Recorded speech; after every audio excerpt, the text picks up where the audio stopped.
Welcome to Tenor Tech, where I solve the problems you didn't even know you had. You start by confirming hardware and accounts. Check that your phone supports 2 SIMs, either dual nano SIMs or 1 nano SIM plus an eSIM. Once done, insert the physical SIM into the correct tray slot and power on. If using an eSIM, open Settings and find Mobile or Cellular to begin eSIM activation. Make sure both carriers have provisioned the lines.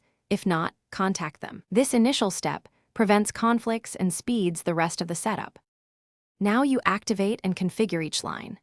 Add the eSIM by scanning the carrier QR code or using their app and confirm activation in Settings. Once both lines appear, label them clearly so you won't confuse voice, data, or messages.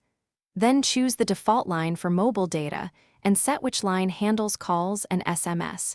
You can select per contact later. Make sure data switching is automatic or manual, as you prefer to avoid unexpected charges.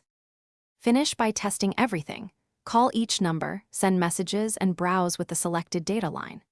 If you find drop services, first reboot the phone and reinsert the SIM, then reset network settings if needed. If the eSIM won't activate, remove and re-add it using the carrier QR or app and verify APN settings. If problems persist, contact the carrier with your IMEI and activation codes. They can clear provisioning issues on their side. Thanks for watching. Subscribe to keep your life in tune.